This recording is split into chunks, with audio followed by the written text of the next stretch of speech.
Metabolism. आप सब लोगों को पता ही है कि आपके बॉडी में मेटाबॉलिज्म जितना ज़्यादा तेज़ रहेगा, आपकी बॉडी उतनी ही ज़्यादा कैलोरीज बर्न करेगी, जिसके मदद से आप अपने फैट लॉस गोल को उतनी ही आसानी से अचीव कर सकते हैं। आज के वीडियो में मैं आप लोगों को 7 कुछ ऐसे साइंटिफिकली बैक्ड तरीकों के बारे में बताऊंगा, जिसकी मदद से आप अपने बॉडी का मेटाबॉलिज्म नेचुरल तरीके से ज़्यादा एक्टिव रख सकते हैं, ज़्यादा फास्ट रख सकते हैं और अपने फैट लॉस गोल को एक्सेलरेट कर सकते हैं। तो बात करते हैं सबसे पहले तरीके के बारे में। तो सबसे पहला तरीका जो कि मेरा फेवरेट है और मैंने बहुत वीडियोस में भी आप लोगों को ये बताया है, वो है कि आप अपने सारे मील्स में प्रोटीन फूड को ज़रूर इंक्लूड करें। देखिए, जो प्रोटीन फूड होता है वो हाई थर्मोजेनिक इफेक्ट फूड होता है, TEF।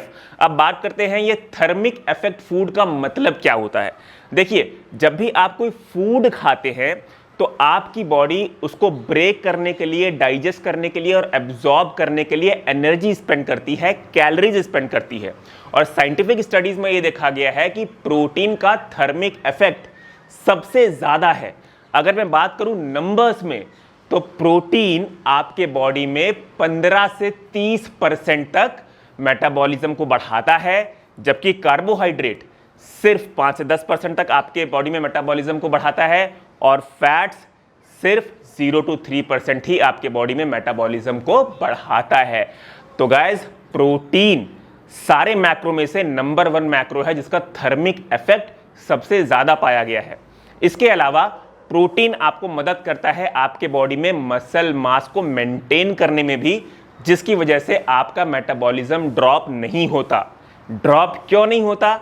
क्योंकि आपके बॉडी में जितने ज़्यादा मसल रहेंगे उतना ही ज़्यादा आपके बॉडी का मेटाबॉलिज्म एक्टिव रहेगा। बात करते हैं दूसरे तरीके के बारे में। तो देखिए गाइस, अपने वर्कआउट शेड्यूल में आप HIIT के लिए जगह बनाएं। देखिए, जब भी आप किसी प्रकार की एक्सरसाइज करते हैं तो वो आपका मेटाबॉलिज्म इंक्रीज करता है, सिर्फ एक्सरसाइज के दौरान ही नहीं, बल्कि ये इफेक्ट वर्कआउट के बाद भी रहता है। और साइंटिफिक स्टडीज में जब HIIT को सारी और एक्सरसाइजेज से कंपेयर किया गया तो ये पाया गया कि HIIT is the number 1 exercise among all different types of exercise, जो आपके मेटाबॉलिज्म को सबसे ज़्यादा बूस्ट रखता है, ना ही एक्सरसाइज के दौरान बल्कि एक्सरसाइज के बाद भी। तो HIIT among all different exercises एक नंबर 1 एक्सरसाइज है जिससे आपका मेटाबॉलिज्म सबसे ज़्यादा बढ़ता है। तो गाइस, अपने वीकली वर्कआउट शेड्यूल में आप HIIT को ऐड करें, उसके लिए भी आप जगह बनाएं। तीसरा तरीका, हमारी बॉडी में अगर आप मसल्स को फैट से कंपेयर करेंगे तो मसल्स आपके बॉडी का मेटाबॉलिज्म ज़्यादा तेज़ी तरीके से बढ़ाता है एज कंपेयर टू फैट। इसका मतलब क्या है? आपके बॉडी में जितना ज़्यादा मसल रहेगा, आपके बॉडी का मेटाबॉलिज्म भी उतना ही तेज़ रहेगा। पर अगर आपके बॉडी में फैट ज़्यादा रहेगा और मसल कम रहेगा तो आपके बॉडी का मेटाबॉलिज्म लो रहेगा। इसीलिए गाइस, बहुत ही ज़रूरी है कि आप अपने बॉडी में मसल को बढ़ाएं। अब मसल कैसे बढ़ता है? आप सब लोगों को पता है कि मसल बढ़ता है वेट लिफ्ट करने से। इसलिए प्लीज़ गाइस, अपने वर्कआउट शेड्यूल में वेट लिफ्टिंग को स्टार्ट करें। एक साइंटिफिक स्टडीज़ में 48 ओबीस वुमेन्स को लिया गया और उन्हें 3 ग्रुप में डिवाइड कर दिया गया। इन सारे के सारे ओबीस वुमेन्स को बोला गया कि आप लोगों को हर दिन 800 कैलोरीज डाइट ही कंज्यूम करनी है। ठीक है, 800 कैलोरीज की डाइट पे इन सारी ओवरवेट वुमेन्स को रख दिया गया, उन्हें 3 ग्रुप में डिवाइड कर दिया गया। अब एक ग्रुप को बोला गया कि आपको कोई भी एक्सरसाइज नहीं करनी है, दूसरे ग्रुप को बोला गया कि आपको सिर्फ एरोबिक एक्सरसाइज करना है, और तीसरे ग्रुप को बोला गया कि आपको रेजिस्टेंस ट्रेनिंग यानी कि वेट लिफ्टिंग ट्रेनिंग करनी है। स्टडी जब खत्म हुई तो ये पाया गया कि जिस ग्रुप ने वेट लिफ्टिंग की थी, यानी जिस ग्रुप ने रेजिस्टेंस ट्रेनिंग की थी, उन्होंने ना ही अपने मसल मास को बरकरार रखा, मेंटेन रखा, बल्कि अपने मसल मास में बढ़ोतरी भी पाई, जिसकी वजह से उनका मेटाबॉलिक रेट इंक्रीज हुआ है। ऑन द अदर हैंड, जो दूसरे दोनों ग्रुप्स थे जिन्होंने वेट लिफ्टिंग यानी कि रेजिस्टेंस ट्रेनिंग नहीं की थी, उन्होंने मसल लॉस एक्सपीरियंस किया है, जिसकी वजह से उनका मेटाबॉलिज्म रेट डिक्रीज हुआ है। तो गाइस, प्लीज स्टार्ट करें वेट लिफ्टिंग पे भी फोकस करना। बात करते हैं 5वें तरीके के बारे में। तो देखिए गाइस, अगर आप ज़्यादा देर तक बैठे रहते हैं तो आपकी बॉडी फ्यूअर कैलोरीज बर्न करती है, जिसकी वजह से आपका मेटाबॉलिज्म रेट ड्रॉप होता है।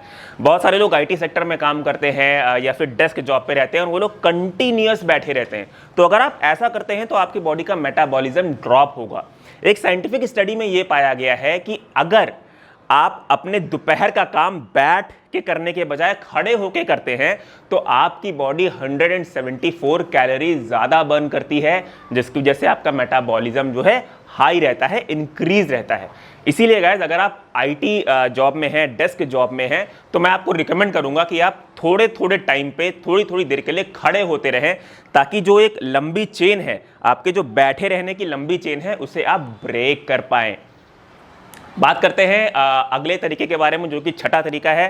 तो देखिएगा, साइंटिफिक स्टडीज़ में ये पाया गया है कि कॉफ़ी के अंदर जो कैफीन होता है, उसके वजह से आप 3 से 11% अपना मेटाबॉलिज्म इंक्रीज कर सकते हैं। कॉफ़ी के बहुत सारे बेनिफिट्स हैं और बहुत सारे साइड इफ़ेक्ट्स भी हैं अगर आप इसे ज़्यादा पीते हैं। खैर, जो भी है, इसके बारे में डिटेल वीडियो मैं ऑलरेडी बना चुका हूँ। आप लोगों को आई बटन पे उसकी इन्फॉर्मेशन दिख रही होगी, तो आप लोग जाके वो वीडियो चेकआउट कर सकते हैं। बात करते हैं 7वें तरीके के बारे में, जो कि सबसे लास्ट तरीका है। तो देखिए गाइस, वो मैं आप लोगों को रिकमेंड करूंगा कि पानी आप पीते रहें और हाइड्रेटेड रहें। देखिए, स्टडीज में ये देखा गया है कि आधा लीटर पानी भी आपके रेस्टिंग मेटाबॉलिज्म को 10 से 30% तक, यानी 10 to 30% तक इंक्रीज कर सकता है, अप टू 1 आवर।